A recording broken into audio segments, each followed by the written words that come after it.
दोस्तों नमस्कार। मेरा नाम केदार महापात्रा है और मैं आज आपके सामने ये वीक की, ये मंथ की और ये साल की सबसे बड़ा सफलता की ट्रू स्टोरी सुनाने के लिए आया हूं।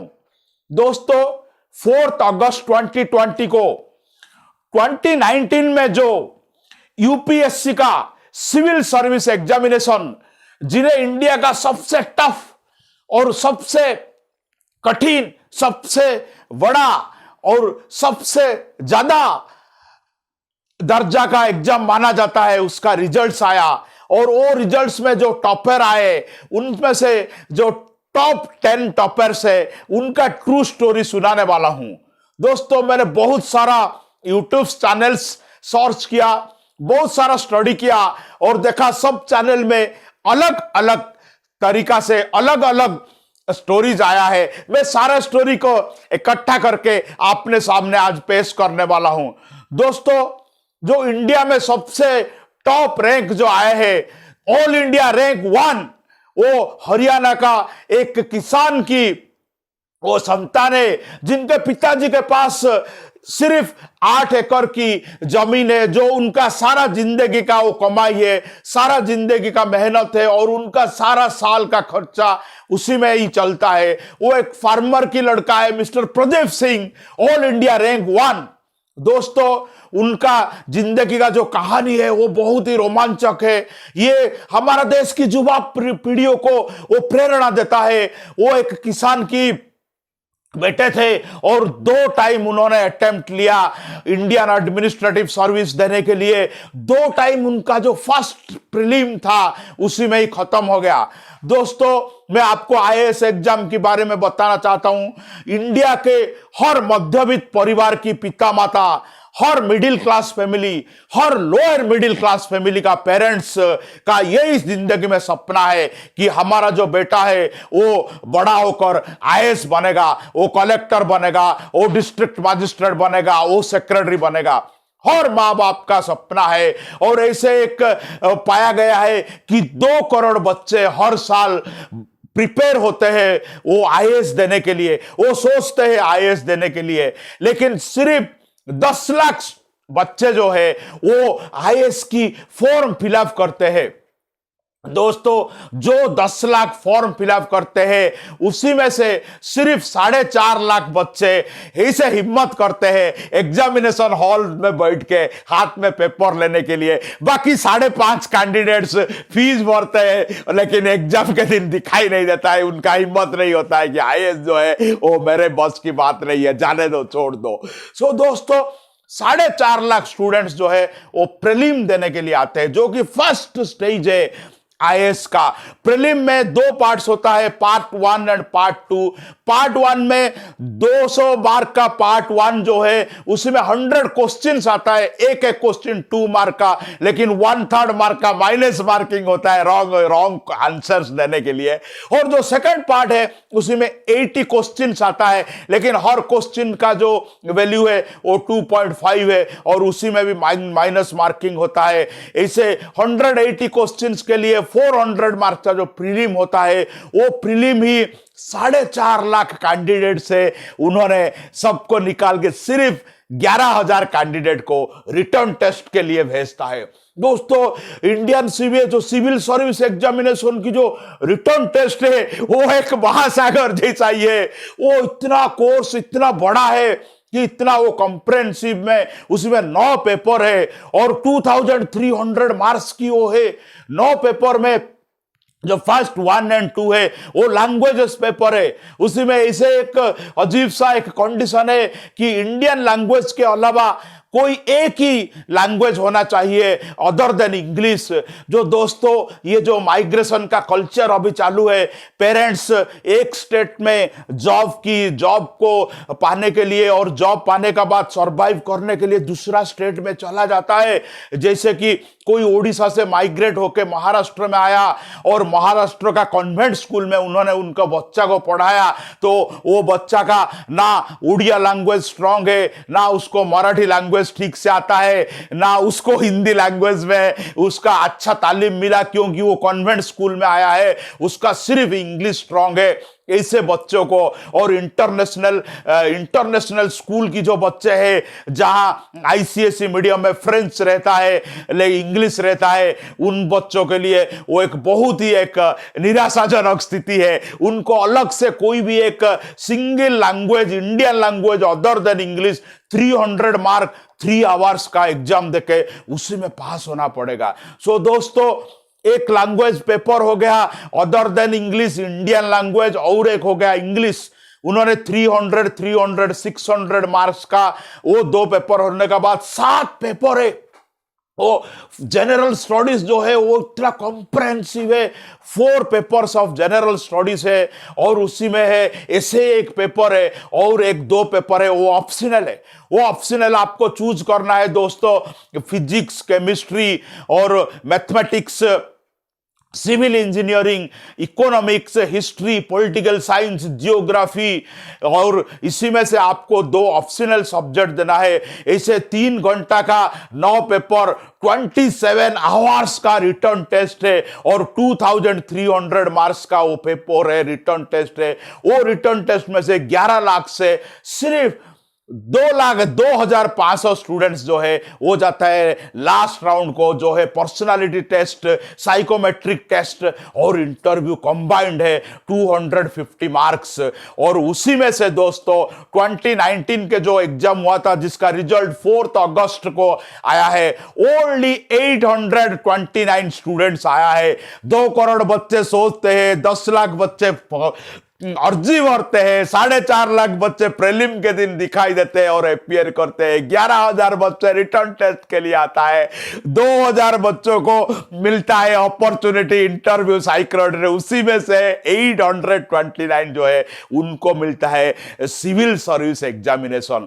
उस 829 से 100+ पोस्ट जो है वो होता है that lucrative, that all dream IAS, Indian administrative service. उसी में से रैंक नीचे रैंक में है इंडियन पुलिस सर्विस, फिर इंडियन फॉरेन सर्विस, फिर और सारा जो एलाइड सर्विसेज है वो सबको मिला के ओनली 829, बट द आईएएस जो है वो ओनली बिटवीन 100। सो दोस्तों, प्रदीप सिंह जी ने सेकंड चांस में जब भी उनका नहीं हुआ, 2 साल चला गया, उन्होंने तब दिल्ली में एक इनकम टैक्स इंस्पेक्टर की जॉब उन्होंने क्रैक किए थे। इंजीनियरिंग पढ़ने का बाद हरियाणा की सोनीपत में एक छोटा सा गांव है, तेउरी नाम का एक छोटा सा गांव, हरियाणा की सोनीपत डिस्ट्रिक्ट से भी वो बहुत ही आगे है, वहां जो उनका ये है वहां वो आए थे। तो दोस्तों, सोनीपत में उनका पिताजी का जो खेती का था, फिर उनका पिताजी ने उनको दिल्ली में आके सपोर्ट किए। 2 चांस नहीं हुए, लेकिन वो जो है वो प्रदीप सिंह जो है कि एक ऐसे एक प्रेरणा है युवा पीढ़ी के लिए। वो जॉब को करते हुए वो 8 घंटा की नौकरी और दिल्ली जैसे मेट्रो सिटी में उनको जो ट्रैवलिंग वो करते हुए भी एक दिन के लिए भी उन्होंने नौकरी को क्विट नहीं किया, करते हुए भी उन्होंने 3rd चांस आईएएस देने के लिए आया। 2017 में जो हुआ था उसी में देने उनको नहीं हुआ। 2018 का जो सिविल सर्विस में उसमें उनको 460 रैंक आया और उन्होंने रेवेन्यू सर्विस का एलाइड में ज्वाइन किया है। लेकिन उनका जो मानसिकता था वो कह रहा था कि प्रदीप तू कर सकता है, ये तेरा हाथ में हो जाएगा। तो 2-3 जो बड़ा गलती की है वो 2-3 गलतियों को हटा दे, ये साल तुझे आईएएस मिलेगा, 100 में रैंक के अंदर में तू रहेगा। फिर प्रदीप सिंह 2019 में आए, उन्होंने कहा आईआरएस का जो ट्रेनिंग था वो ट्रेनिंग में से उन्होंने लीव लेके आया है और उन्होंने दिल लगा के उन्होंने मेहनत की। और जब 4 अगस्त को रिजल्ट आया, देखिए Pradeep Singh has become all India rank 1। वाह! आज उनका गांव जो डिस्ट्रिक्ट का सोनीपत हरियाणा में सब आज खुशी में वो जोश है कि प्रदीप सिंह जो है उन्होंने बोल के, आप प्रदीप सिंह को देखेंगे तो आप बिलीव नहीं करेंगे कि वो ऑल इंडिया रैंक है। बहुत सा साधारण सा परिवार से आके बहुत ही साधारण तरीका से वो बातचीत करते हैं, ऐसे कुछ बढ़ा चढ़ा कर बोलने का उनका नहीं है, एकदम ग्राउंड डाउन टू अर्थ है। लेकिन उनका जो पर्सनालिटी है उस पर्सनालिटी का एग्जैक्ट ऑपोजिट है all India rank 2 Jatin Kishore. Saint Stephen's College Delhi, India के नंबर 1 कॉलेज, दिल्ली के नंबर 1 कॉलेज, वो एकदम पॉलिश्ड लैंग्वेज है उनका। वो सेंट स्टीफेंस का स्टूडेंट्स है, वो इकोनॉमिक्स ऑनर्स। फिर सेंट स्टीफेंस से पास होने के बाद Delhi school of economics, India का नंबर 1 इकोनॉमिक्स स्कूल का वो टॉपर है।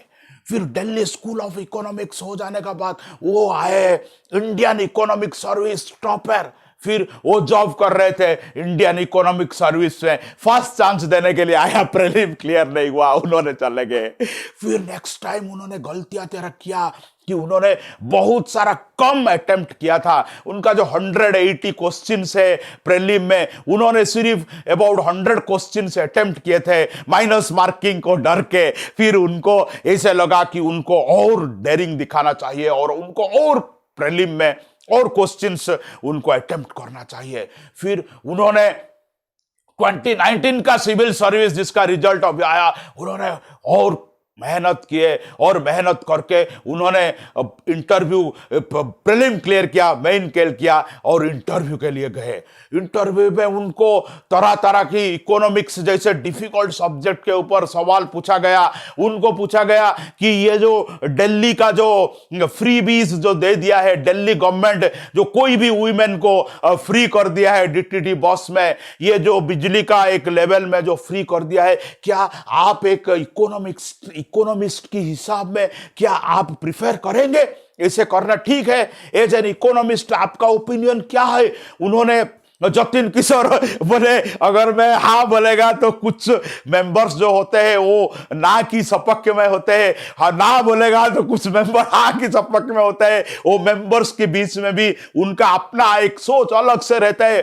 फिर जतिन किशोर ने सोच समझ के जवाब दिया कि वो ठीक है, वो कोई ज्यादा बुरा नहीं है क्योंकि दिल्ली गवर्नमेंट के पास सरप्लस है। फिर उन्होंने इंटरप्ट किया मेंबर ने, दिल्ली गवर्नमेंट का पास जो 1400 करोड़ रुपया सरप्लस इसीलिए है क्योंकि वो पुलिस सर्विस को वो सैलरी नहीं देते। वो सैलरी 8000 करोड़ जो सैलरी है सिर्फ सिक्योरिटी का, वो सेंट्रल फंड से आता है, इसीलिए दिल्ली के पास सरप्लस फंड है, नहीं तो और कोई रीजन नहीं है। फिर इंडिया की इकोनॉमिक पॉलिसी बजट के बारे में उनको तरह तरह के सवाल पूछे। उनको बोले कि आप अगर फाइनेंस सेक्रेटरी होते तो फाइनेंस मिनिस्टर को बजट में क्या चेंज करने के लिए आप एडवाइस देते थे? आपको इकोनॉमिक पॉलिसी के बारे में आपका क्या राय है? आपको फिस्कल डेफिसिट का बारे में बताइए, इन्फ्लेशन हाई हो रहा है उसके बारे में बताइए। अभी उन्होंने सारा चीज को एक कॉन्फिडेंस के साथ दिया। उनका जो मॉक इंटरव्यू है, आपको मैं रिक्वेस्ट कर रहा हूं कि आप जाइए और वो मॉक इंटरव्यू देखिए, एकदम एक्सीलेंट उन्होंने ये किया है। फिर रिजल्ट आया, जतिन किशोर ऑल इंडिया रैंक 2। दोस्तों, जो परिवार के एक साधारण परिवार की लड़की है प्रतिभा वर्मा, ऑल इंडिया रैंक 3। एक father teacher mother teacher, Uttar Pradesh की सुल्तानपुर, एक छोटा सा शहर है उनका, वो ये है। फिर उन्होंने एक बचपन से ही प्रतिभा, बहुत ही प्रतिभावान थी।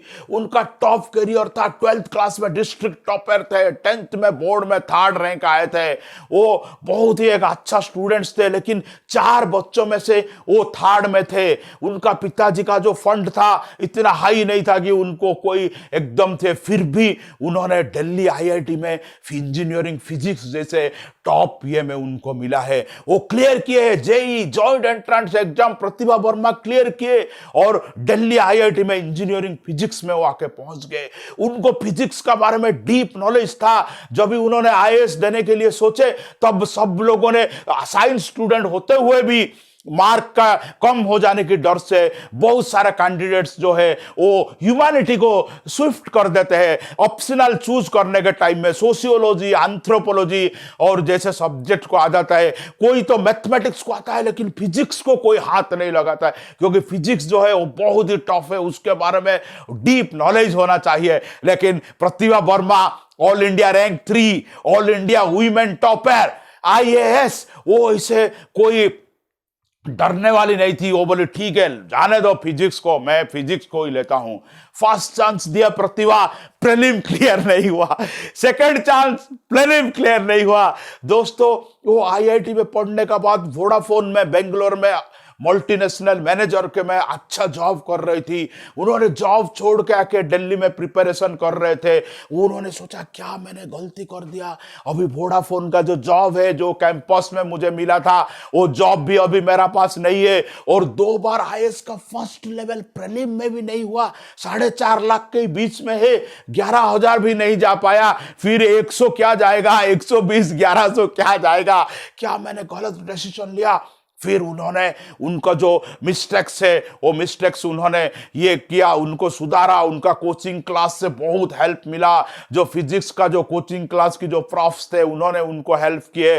उनका जो आईआईटीएंस जो ऑलरेडी पढ़ रहे थे फ्रेंड्स, उन्होंने उनका हेल्प लिए। उनका पेरेंट्स उनको बहुत इंस्पायर किया। उनका मदर का आप यूट्यूब में वीडियो देखिए, आप बहुत ही इंस्पायरिंग किया है। उनका मदर ने बोला हर स्टूडेंट के पास प्रतिभा है, मेरा बेटी प्रतिभा जो है उसके पास जो टैलेंट है वो टैलेंट हर स्टूडेंट के पास है, लेकिन वो टैलेंट को हमको बढ़ाने के लिए जो प्रोत्साहन मिलेगा उसको देना पेरेंट्स का काम है, समाज का काम है, परिवार का काम है, और सबसे बड़ा सबसे ज्यादा वो स्टूडेंट की काम है। उसको हार्ड वर्क करना ही करना पड़ेगा। हार्ड वर्क के बिना, कंसिस्टेंसी के साथ हार्ड वर्क करने के बिना कोई दूसरा रास्ता नहीं है। उनका ऐसे माँ बाप बोलते हैं। जो दोनों शिक्षक है, साधारण परिवार की प्रतिभा, थर्ड चांस के लिए जब आई तब उनको 400 कुछ रैंक्स मिला और उन्होंने आईआरएस उनको मिला, लेकिन वो मानने वाले नहीं थे। बोले नहीं मैं 200 400 रैंक नहीं,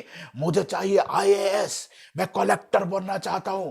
मुझे इस समाज के लिए जब भी मैं आईएएस बनेगा तभी ही कुछ कर पाएगा। मुझे नीचे का जो एलाइड सर्विसेज है वो नहीं चाहिए। फिर 2019 में चौथा बार 4th अटेम्प्ट किए प्रतिभा वर्मा और वो आए all India rank 3, women topper of India. इतिहास में भारत की हमेशा के लिए उनका नाम लिखा जाएगा। उन्होंने जब इंटरव्यू के लिए गए उनको सीवी रमन, आइंस्टाइन और फिजिक्स के बारे में बहुत सारे कठिन प्रश्न पूछे। उनको पूछे कि बताइए क्यों चंद्रयान 2 फेलियर हो गया, विक्रम क्यों मून लैंडिंग नहीं कर पाया, 2022 में जो मंगलयान जाने के लिए जो अभी चालू है तैयारी, आपको क्या लगता है कि ऐसे ऑर्डिनरी सिटीजन्स को 2-3 हजार लोगों को लेके जाने के लिए जो प्लान है क्या वो सही है, क्या वो सक्सेसफुल हो जाएगा, क्या वो रॉकेटमैन C1 जो 104 सैटेलाइट को एक का बाद एक छोड़ दिए, क्या वो कुछ काम कर रहा है, क्या उसका हमारा मकसद पूरा हुआ, या सिर्फ इंडिया को वर्ल्ड के सामने एक इमेज बिल्ड करने के लिए भेज दिया और कुछ नहीं था। आपको क्या है पोलर शॉर्ट लॉन्च व्हीकल्स, क्या है जियो सैटेलाइट लॉन्च व्हीकल्स, हमको कौन सा डाटा देता है, क्या वो रियली यूजफुल होता है। उनको बहुत सारे सवाल पूछा। उनको बोला क्या किरण बेदी आपका लाइफ का एक आइडियल है। फिर प्रतिभा ने जवाब दिए किरण बेदी बहुत ही इंस्पायरिंग लेडी है, लेकिन मेरा जो आइडियल है वो है doctor APJ Abdul Kalam, the missile man of India. उन्होंने बहुत ही अच्छी तरीका से वो क्लियर किए और बन गए ऑल इंडिया रैंक 3 और वुमेन टॉपर फॉरएवर। उनका सपना, उनका पिताजी का माताजी का सपना, उनका स्टेट इंडिया की सबसे most popular state Uttar Pradesh, Yogi Adityanath ने ट्वीट करके उनको बधाई दिया, राजनाथ सिंह उनको बधाई दिए। वो प्रतिभा सिंह जो है उन्होंने प्रूफ कर दिया है कि अगर आपका जिंदगी में सपना है तो आप पहली बार फेल हो सकते हैं, दूसरी बार फेल हो सकते हैं, तीसरी बार फेल हो सकते हैं, लेकिन आप लगातार कोशिश करते रहेंगे तो आप जरूर उसमें कामयाब हो जाएंगे। वो आपका इंडिया का सारे दुनिया के लिए उनके लिए है ये वो एक मिसाल है। उनका माँ आके उनको हमेशा एक उनको जो जोश भरिया उनको शायरी सुनाता है। उन्होंने आके जब भी प्रतिभा कभी थक के गए तो उनका माता जी आके उनको बताते हैं तू खुद की खोज में निकल, तू खुद की खोज में निकल, तू किस लिए हताश है, तू चल, तेरा वजूद को समय का भी तलाश है। वो पिंक मूवी का एक फेमस ये जो अमिताभ बच्चन ने अपने वॉइस में बोला है कि उनको, तू खुद की खोज में निकल, तू किस लिए हताश है, तू चल, तेरा वजूद को समय का भी तलाश है। जला के भस्म कर उसे जो क्रूरता की जाल है, तू लौ की आरती नहीं, तू क्रोध की मशाल है। फिर प्रतिभा इसे जोश भरी बात उनकी मां के सुन के वो और जोश के साथ कर रहे हैं, और उन्होंने आज इंडिया की सारे रिकॉर्ड तोड़ के all India rank 3 and all India women topper बन गया है। दोस्तों, जो 4th पोजीशन में जो आए हैं वो उनका स्टोरी एक बहुत ही एक निराला स्टोरी है। वो है हिमांशु जैन हरियाणा की पलवल विलेज की एक व्यापारी की बेटा है। उनका पिताजी का शॉप था और उनका ग्रैंडफादर का भी शॉप था। उनका ग्रैंडफादर एक दिन एक डिस्ट्रिक्ट कलेक्टर एक आ रहे थे, वो जा रहे थे, और उनका दादाजी ने उनको देखा, लाल बत्ती वाला कार में जा रहे थे। बोला, हिमांशु तुझे कलेक्टर बनना है। फिर हिमांशु आए, उन्होंने देखे कि एक छोटा सा गांव में है। उन्होंने बोला, दादा इसमें तो वो स्कूल कॉलेज नहीं है, मैं यहाँ ऐसे 8th स्टैंडर्ड तक तो यहाँ पढ़ लिया वो गाँव की स्कूल में, लेकिन आगे मुझे यहाँ से नहीं चलेगा। अगर आपका सपना मुझे, फिर तू दिल्ली चला जा। फिर उनका दादाजी ने उनका हिमांशु का पिताजी के साथ दोनों को दिल्ली भेज दिया, और उन्होंने वहां स्कूल में पढ़े और हंसराज कॉलेज में उन्होंने दिल्ली में ज्वाइन हुए, और इकोनॉमिक्स में टॉप किए, और टॉप करके उन्होंने हाईएस्ट दिए। फर्स्ट चांस उनका प्रीलिम नहीं हुआ, उन्होंने गलतियों को सुधारा और सेकंड चांस दिया। देखो, वो बहुत ही ब्रिलियंट स्टूडेंट थे। उन्होंने जब भी उनको आईएएस मिला, उन्होंने बोला मेरा दादाजी का सपना पूरा हुआ। उन्होंने इंटरव्यू के लिए पहुंच गए। उनको इंटरव्यू में पूछा गया, मॉक इंटरव्यू में, Himanshu Jain are you Jain? Yes. उन्होंने बोला, आप ऐसे ही जैन है या आप बिलीव करते हैं जैनिज्म में? मैं हिमांशु ने बता दिया, मैं बिलीव करता हूं लेकिन ब्लाइंड बिलीवर नहीं हूं sir. I am a believer but I am not a blind believer. मैं जब भी साइंटिफिक प्रिंसिपल्स को अप्लाई करके ही मैं बिलीव करता हूं। उनको पूछा गया कि महावीर जैन ने बोले, पत्थर में भी आत्मा है, काठ में भी आत्मा है, हर चीज में आत्मा है, क्या आप मानते हैं? उन्होंने बोला, मैं नहीं मानता हूं। फिर उन्होंने बोला, इंसान के अंदर में, जीव जंतु के अंदर में आत्मा है, क्या आप मानते हैं? उन्होंने बोला, हाँ मैं मानता हूं। फिर उनको बोला, कहाँ है सोल कहाँ है बताइए? सोल क्या ब्रेन सोल है, क्या हार्ट सोल है, क्या लंग्स सोल है, क्या ब्लड सोल है? सोल कहाँ है? साइंटिफिकली आप प्रूफ कीजिए, सोल कौन सा पार्ट ऑफ बॉडी है? फिर हिमांशु ने बताया, सर सोल जो है वो एक मेमोरी है। एक इंसान दुनिया से चला जाने के बाद वो जो अच्छा काम किया था वही सोल है, उसी को हम आज ये करते, याद करते हैं। 1945 में दुनिया में महात्मा गांधी भी थे और एडोल्फ हिटलर भी थे। आज हम जाति के पिता के रूप में महात्मा गांधी को देखता है, अहिंसा की पुजारी, अहिंसा की पथिक, अहिंसा की पथ की वो संघर्ष करने वाला एक मसीहा हमारा जाति का पिता के इसमें देखते हैं, वो उनका आत्मा है। और जब हम एडोल्फ हिटलर के बारे में बोलता है, दो दूसरे देश को नष्ट करके, उनके स्वाभिमान को ठोस पहुंचा के, उनको हड़प के वो अपना राज्य को विस्तार करना चाहता है, वो उनका आत्मा है। जब भी हम उनके बारे में सोचता है, उनका क्या हुआ क्रूरता हमारे सामने आ जाता है, वही उनका आत्मा है, और ये जाति पिता गांधी जी की आत्मा है। तो उन्होंने उनको बहुत ही सैटिस्फाइड हुए। उन्होंने उनको इकोनॉमिक डेवलपमेंट के बारे में पूछा, GDP growth, unemployment, the environment, pollution, उनको how do India will economically will become super power, the 5 trillion dream of prime minister Narendra Modi, वो कैसे संभव होगा?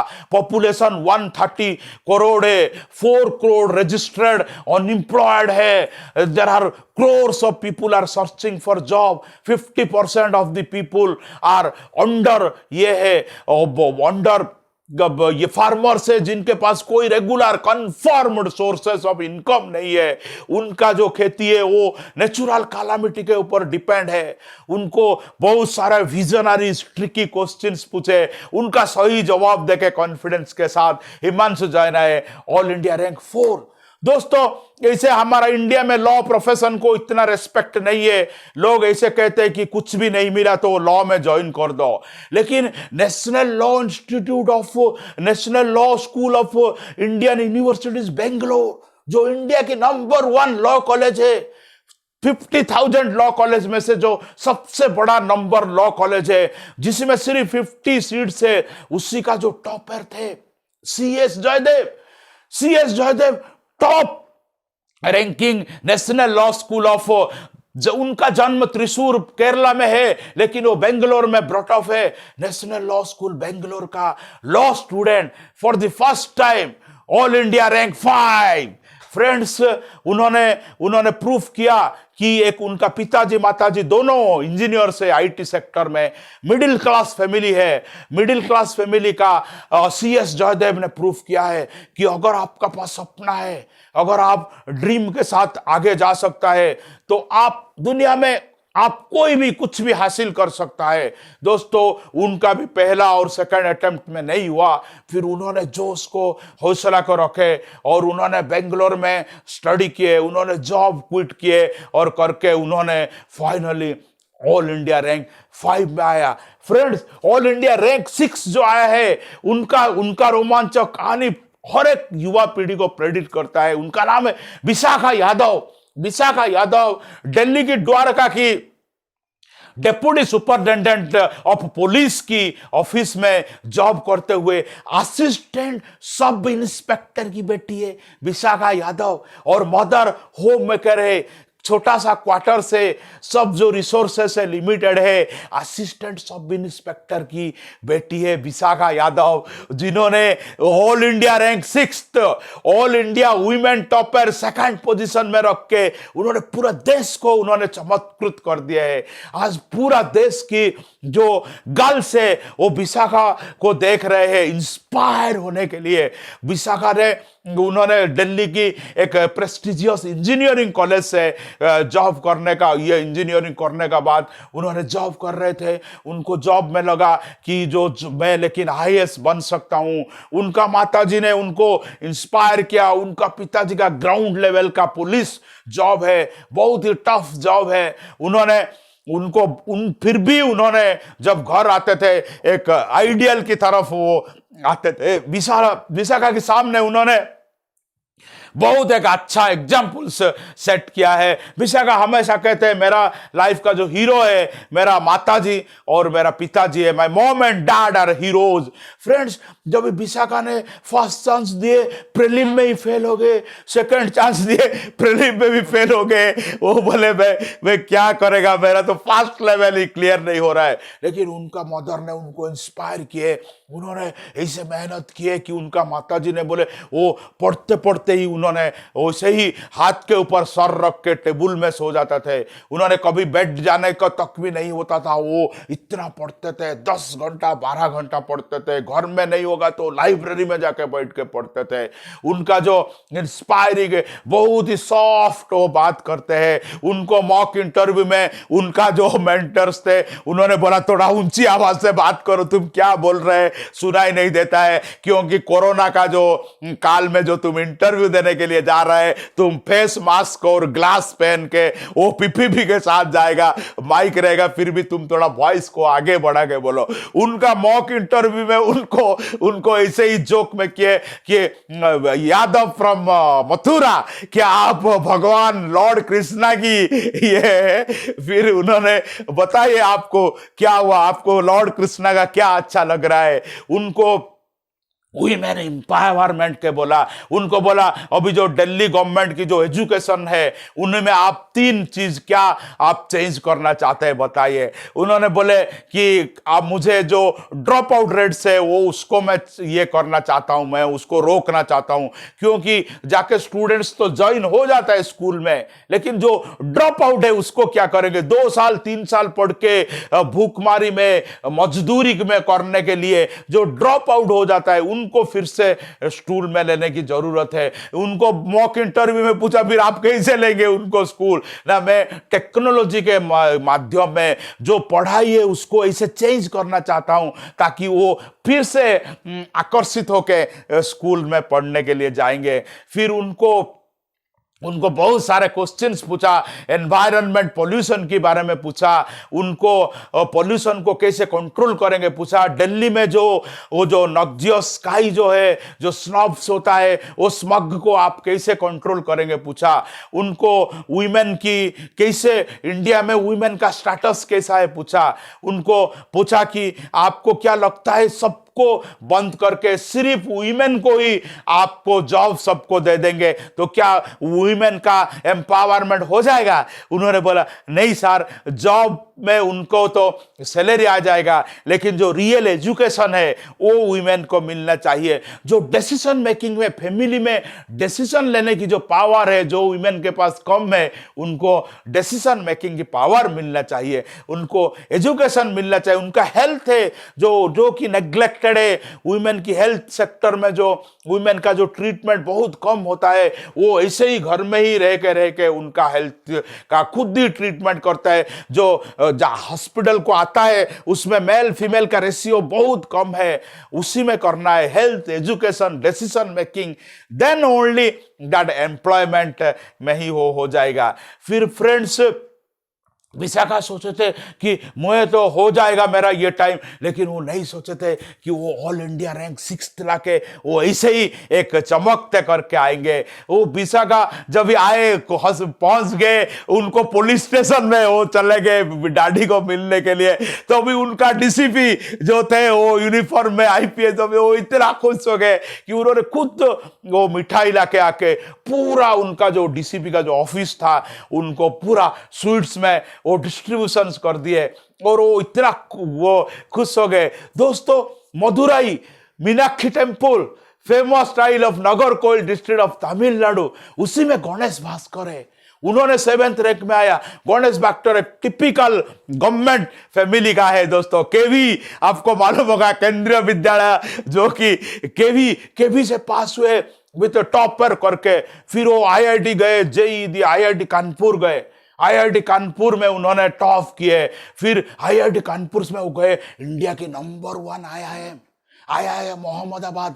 दोस्तों, आईआईटी और आईआईएम का जो कॉम्बिनेशन के बाद जो प्लेसमेंट मिलता है वो बहुत ही high paid, high secure multinationals होता है। उनको मिला, गणेश भास्कर को वो भी मिला, लेकिन उनका दिल में कहीं ना कहीं था नहीं मुझे आईएएस बनना है। उसी में जो पावर से, जो डिसीजन मेकिंग से, लोगों की दिल को छूने के लिए जो काम करने की जो मौका है वो मुझे चाहिए। फिर गणेश भास्कर आए और उन्होंने वही फेल्यूर का बाद उनको सक्सेस मिला। फिर उन्होंने जो भी गए हैं उनको देने के लिए उनको मैनेजमेंट के बारे में पूछा, प्राइवेटाइजेशन ऑफ एजुकेशन, जो प्राइवेट मैनेजमेंट स्कूल्स गवर्नमेंट के हैं उनको उसका बारे में पूछा। फिर एंटरप्रेन्योरशिप के बारे में पूछा उनको बहुत सारे ट्रिकी सवाल्स का उन्होंने जवाब देके गणेश भास्कर हो गए ऑल इंडिया रैंक 7। दोस्तों, ऑल इंडिया रैंक 8 में जो आए अभिषेक सराफ फ्रॉम भोपाल, उनका कहानी सबको जानना चाहिए। जब भी 10 महीना का वो थे, उनका पिताजी गुजर गए। 10 महीना की अभिषेक सराफ, फादरलेस चाइल्ड, वो और उनका भाई को बड़ा करने के लिए उनकी माताजी को बहुत संघर्ष करना पड़ा, बहुत कठिनाई बहुत मुश्किल की उन्होंने साथ में आए। फिर अभिषेक सराफ बोले मेरा जिंदगी में जो अच्छाई है, जो जो हाई और लो है वो बहुत ही इंटरेस्टिंग है।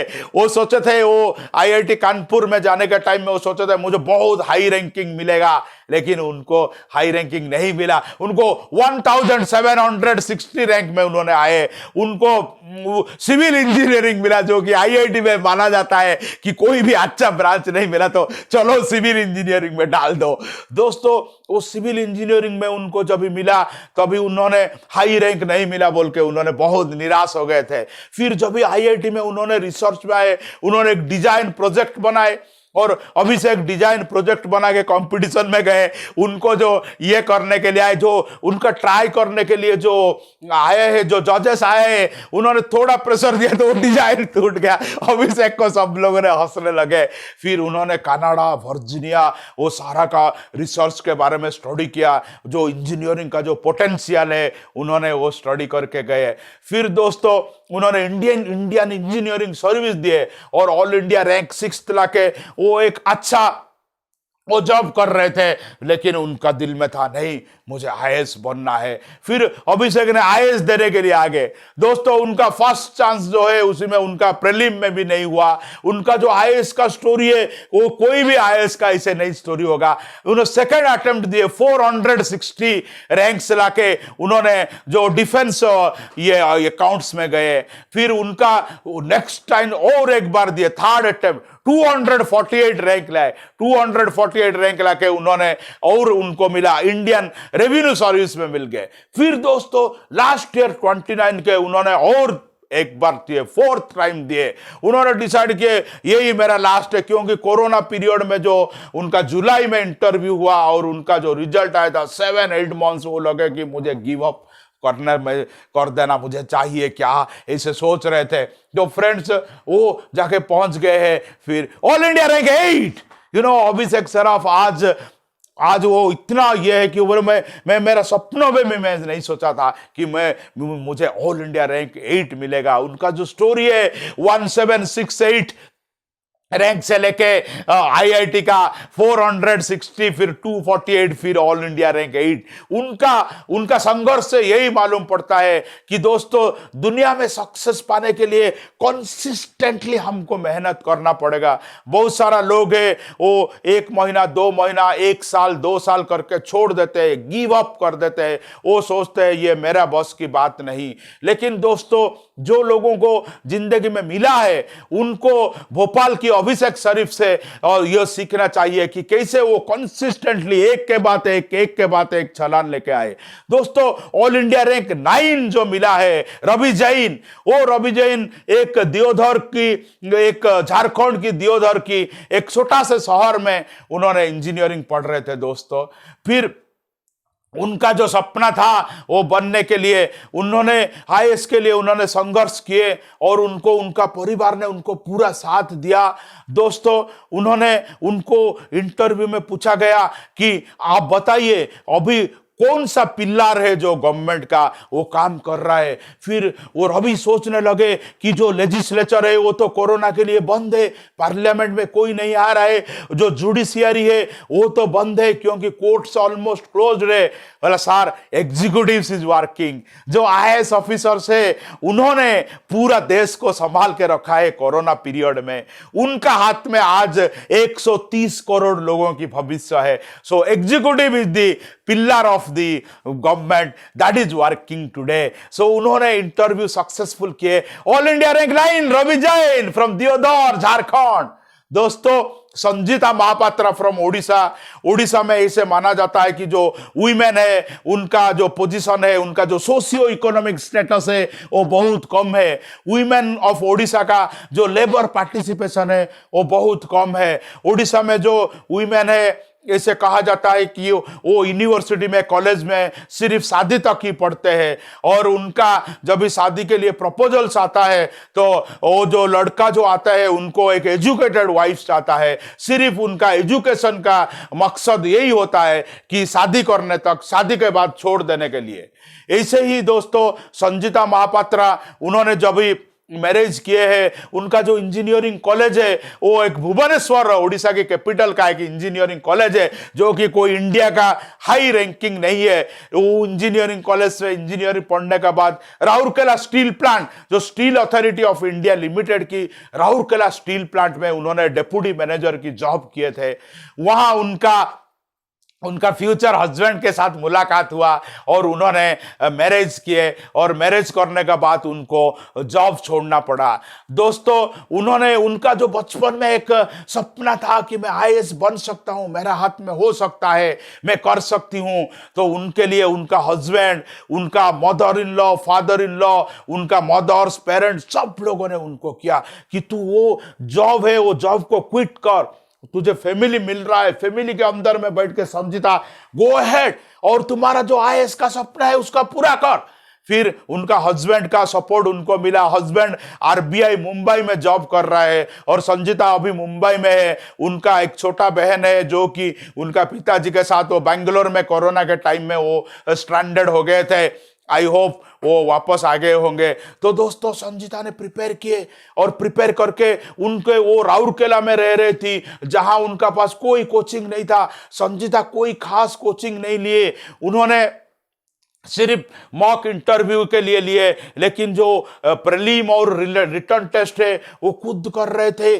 फर्स्ट टाइम उनका नहीं हुआ, उन्होंने गलती को समझा, फिर सेकंड टाइम दिए, फिर संजीता हो गए all India rank 10 and all Odisha rank 1। Odisha की फर्स्ट वीमेन, ओडिशा की top women to get IAS in the year 2019. Result came in 2020 और ऑल इंडिया रैंक बेस्ट ये टॉपर्स और टैग रैंक है। दोस्तों, संजीता ने उनको मॉक इंटरव्यू में उनको पूछा कि आप अगेन एंड अगेन हस्बैंड की नाम ले रहा है, आप एक इंडियन एडमिनिस्ट्रेटिव सर्विस के लिए आ रहे, आप क्यों ऐसे फैमिली ओरिएंटेड आंसर्स दे रहा है। दोस्तों, जो मॉक इंटरव्यू होता है, मैं आपको रिक्वेस्ट कर रहा हूं, आप सारा आईएएस टॉपर की जो मॉक इंटरव्यू है, जो दिल्ली नॉलेज का तरफ से वो किया है, आप देख लीजिए। वो मॉक इंटरव्यू नहीं, वही रियल इंटरव्यू जैसे लग रहा है। वो मॉक इंटरव्यू में जो उनका जो जजेस है, उनका जो एटीट्यूड्स देखेंगे, आप बहुत ही इंप्रेस हो जाएंगे। तो दोस्तों, उनको पूछा, अब फैमिली ओरिएंटेड होने से नहीं चलेगा, आपको अंडमान निकोबार में भेज दिया जाएगा, तभी जाके वहां लोगों का सेवा करना पड़ेगा। फिर दोस्तों, उनको बहुत सारा कठिन सवाल पूछे।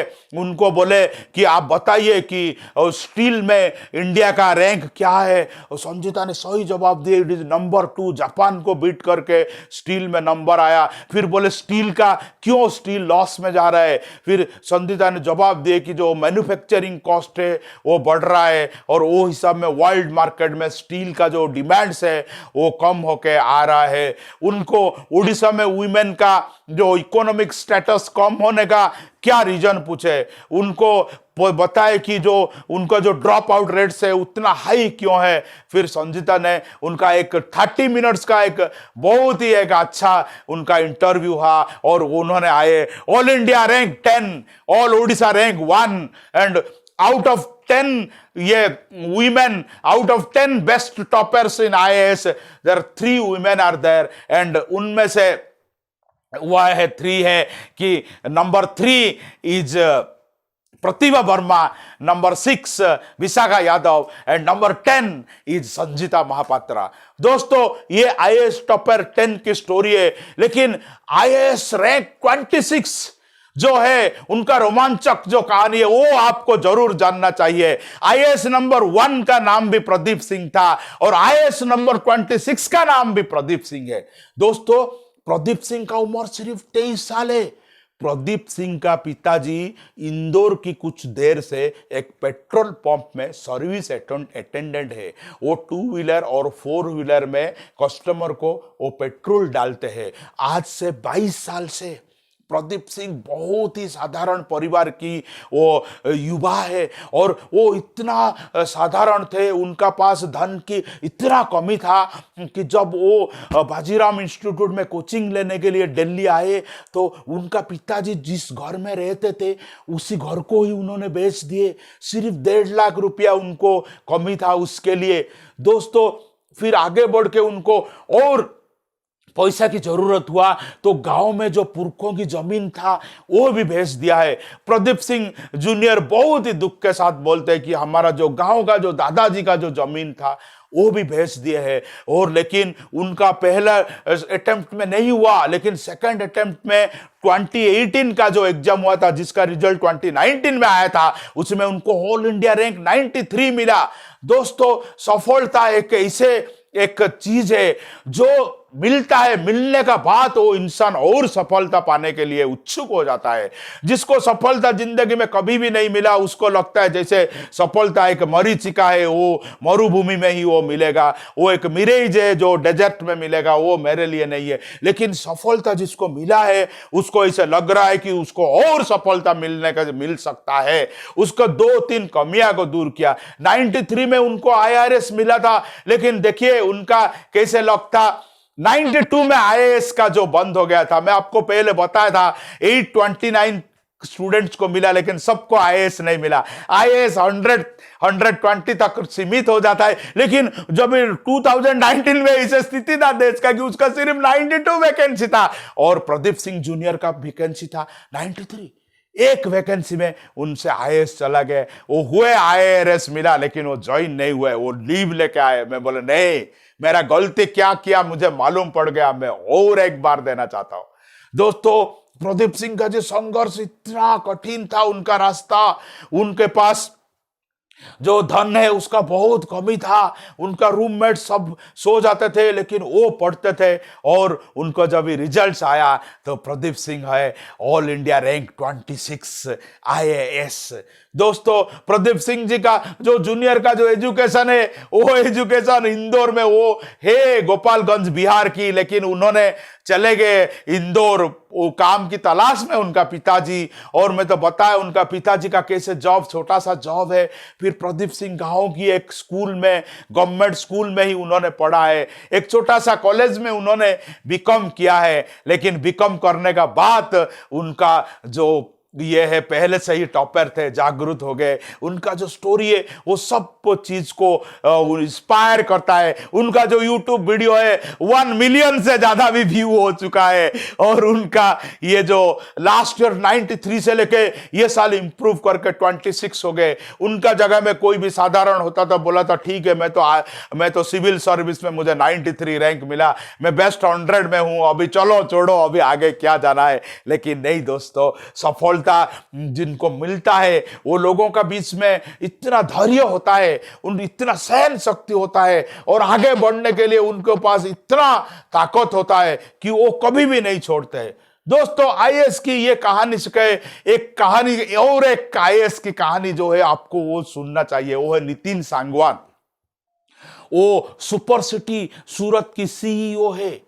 उन्होंने जब भी 12th में मार्क आया CBSE बोर्ड का, ये साल एग्जाम खत्म होने के लिए उन्होंने कुछ पैटर्न निकाले थे, और 50,000 स्टूडेंट्स 95% अबाव लाए थे, 1.5 लाख स्टूडेंट्स 90% अबाव आए थे, और lakhs and lakhs of students जो है वो हाई पोजीशन में थे। फिर नितिन सांगवान ने उनका 10th स्टैंडर्ड का मार्कशीट को ट्विटर में अपलोड किया है। Nitin Sangwan IAS CEO of smart city Ahmedabad, जो कि प्राइम मिनिस्टर नरेंद्र मोदी के स्टेट की फाइनेंशियल कैपिटल की वो CEO है। Deputy municipal commissioner IAS Nitin Sangwan, 12th standard chemistry 24, एक मार्क कम होता था तो फेल हो जाते थे। Physics 33, math 74, Sanskrit 64, English 71, D grade, C grade, C grade, B grade, A grade मिला सिर्फ मैथ में 76 लाने के लिए, और वो बने आगे जाके IAS CEO of smart city Ahmedabad. उन्होंने बताया कि ये जो कॉलेज एजुकेशन की जो मार्क्स है उसका कोई वैल्यू नहीं। पेरेंट्स को बोले कि आपका बच्चा की जो सपना है उसको निकालिए, उसको इसे मार्क्स लाने के लिए दबा दबा के स्टडी टेबल में बिठाइए मत, उसको सपना ढूंढिए। जब नितिन सांगवान अच्छा स्टूडेंट नहीं थे तब उनको पता चला कि जिंदगी में जो सपना होता है उसको हासिल करने के लिए आपको पहले सपना ढूंढना पड़ेगा, फिर आपको वो सपना आपको हासिल करना पड़ेगा। उनका साइंस में इंटरेस्ट नहीं था, जब उनको आईएएस मिला, उनका मन चाहा ऑप्शनल्स मिला,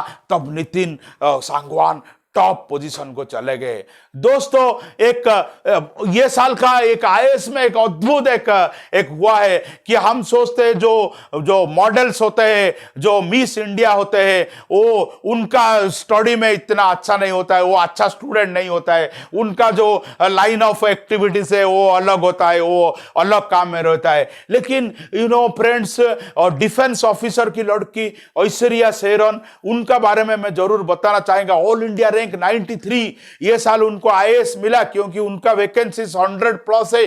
दोस्तों वो ऑल इंडिया का जो मिस इंडिया की जो कंपटीशन है उसी में से वो फाइनलिस्ट में आ गए थे। दोस्तों मिस इंडिया की कंपटीशन आईएएस की कंपटीशन से भी और टफ है, क्योंकि पहले स्टेट लेवल में वो कट होता है। स्टेट लेवल से चुन के मिस इंडिया की जो कॉन्टेस्टेंट्स है वो जोनल लेवल में आता है, नॉर्थ साउथ जोन है। फिर जोनल लेवल से हटके ऑल इंडिया की फाइनलिस्ट में आते हैं लास्ट 21। ऐश्वर्या शेरन ने लास्ट 21 में आ गए थे, और उनका मॉडलिंग का उनके पास बहुत सा अच्छा करियर भी था। लेकिन दोस्तों उन्होंने दिल्ली का prestigious lady Shriram college of commerce का स्टूडेंट है, उन्होंने बताया कि modelling is my hobby but IAS is my passion. First attempt में उन्होंने 93 लाके उन्होंने उनको एक चमत्कार किया। दोस्तों आईएएस टॉपर की 10th जो बेस्ट 10th में, उसमें कोई भी फर्स्ट अटेम्प्ट में नहीं है, कोई भी सेकेंड अटेम्प्ट में भी नहीं है, सब थर्ड एंड फोर्थ अटेम्प्ट में ही उन्होंने किए हैं। उन्होंने जिंदगी में सफलता पाने के लिए, सफलता मिलने का बाद कभी नहीं पूछेगा कि आपको कितना बार फेल होना पड़ा। आपको पता होगा थॉमस अल्वा एडिसन ने 10,000 टाइम्स फेलियर हो गए थे इलेक्ट्रिक बल्ब इन्वेंट करने के लिए। तो दोस्तों फेलियर होने का बाद ही सक्सेस मिलता है, सक्सेस कोई लक नहीं है। बताया अभिषेक सराफ ने, उनका वीडियो आप देखिए, उन्होंने बोले लक है, लेकिन बहुत सारा हार्ड वर्क करने का बाद जो रिजल्ट आता है वही लक है। लक घर बैठने से, वो दीवार से, छत से नहीं आता है। बहुत सारा स्टूडेंट बैड लक ऐसे ही वो उसका नगारा बजा के चलता है। लेकिन दोस्तों जिसको सफलता मिला वो बोला मेरा गुड लक अगर है तो वो मुझे हार्ड वर्क करने का बाद ही मिलता है। तो दोस्तों ये रही आईएएस ऑफिसर की कहानी। आपको रिक्वेस्ट है कि ये वीक की वो बहुत ही एक मनचाहा ये है, आप यूट्यूब जाइए, जाके आप ये करके आप उसको ये कर। दोस्तों जो आईएएस टॉपर्स जो सारा है, वो आईएएस टॉपर्स के लिए मैं जो हमारा प्रदीप सिंह जूनियर जो है उनको पूछा गया कि आप कुछ पंक्तियां सुनाए, तो उन्होंने बोला है गति प्रबल पैर में तो मैं क्यों रहूं दर दर खड़ा, गति प्रबल पैर में तो मैं क्यों रहूं दर दर खड़ा, आज जब मेरे सामने है रास्ता इतना बड़ा, गति प्रबल पैर में तो मैं क्यों रहूं दर दर खड़ा, आज जब मेरे सामने है रास्ता इतना बड़ा, जब तक मंजिल ना पा सकूं तब तक ना वीरान है, जब तक मंजिल ना पा सकूं तब तक ना मेरे वीरान है, चलना मेरा काम है, चलना मेरा काम है। दोस्तों शुभ मंगल जी का ये जो शायर है ये प्रदीप सिंह जूनियर का था। दोस्तों जो आईएएस टॉपर्स का जो 3 जो वुमेन टॉपर है उनके लिए ये जो अमिताभ बच्चन की वॉइस का जो शायरी है वो मैं उनका बताना चाहता हूं कि अगर तेरी चुनर गिरी, अगर चुनर उड़ा के ध्वज बना गगन भी कपाएगा, अगर तेरी चुनर गिरी तो एक भूकंप आएगा, जो तुझसे लिपटी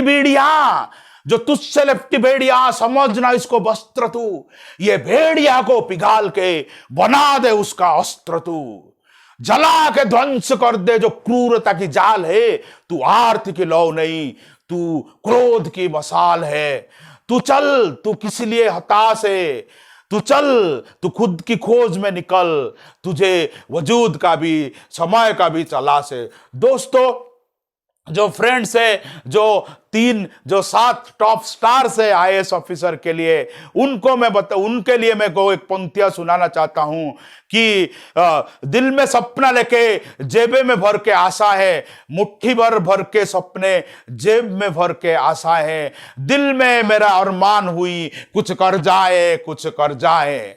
दोस्तों, कर्ज गर जुनून सर पे तेरा, गर जुनून सर पे तेरा, और दिल में है एहसास, फिर ठोकर और ठुकराने का तुझे कैसे होगा एहसास। गर जुनून सर पे तेरा और दिल में है एहसास, फिर ठोकर और ठुकराने का तुझे कैसे होगा एहसास।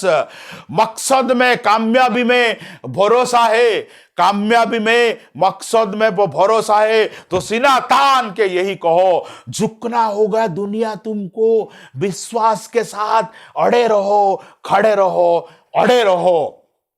दोस्तों, मैं इस माटी का वृक्ष नहीं हूं जिनको नदियों ने सींचा है, मैं उस माटी का वृक्ष नहीं हूं जिसको नदियों ने सींचा है।